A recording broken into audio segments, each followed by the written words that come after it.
Les Houthis ont frappé un autre porte-conteneurs israélien à destination d'Abu Dhabi. Cette attaque marque un nouveau chapitre dans le conflit en cours dans la région du Golfe, où les tensions sont déjà à leur comble.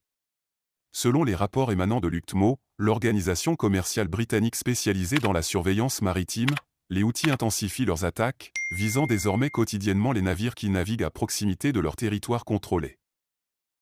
Cette dernière agression survient au milieu d'une série d'incidents maritimes qui ont gravement perturbé les voies de navigation dans le détroit de Bab el-Mandeb, une voie stratégique essentielle reliant la mer Rouge à l'océan Indien. Pour les observateurs internationaux, cela soulève des préoccupations majeures quant à la sécurité des routes maritimes cruciales pour le commerce mondial.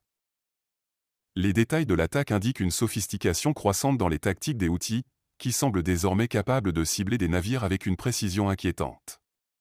L'impact de telles attaques va bien au-delà des dommages matériels immédiats, elles sapent la confiance dans la sécurité des voies navigables internationales, et posent des défis sérieux pour les efforts de sécurité maritime à l'échelle mondiale.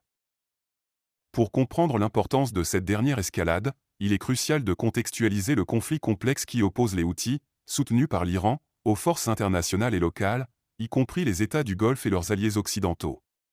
Depuis des années, les Houthis ont utilisé des tactiques asymétriques, y compris des attaques contre des navires commerciaux et militaires, pour faire avancer leurs objectifs politiques et militaires au Yémen et au-delà. L'attaque contre le porte-conteneurs israélien ne peut être dissociée des dynamiques régionales plus larges, notamment des rivalités géopolitiques entre l'Iran et ses adversaires dans la région, qui voient dans les Houthis un instrument potentiellement déstabilisateur.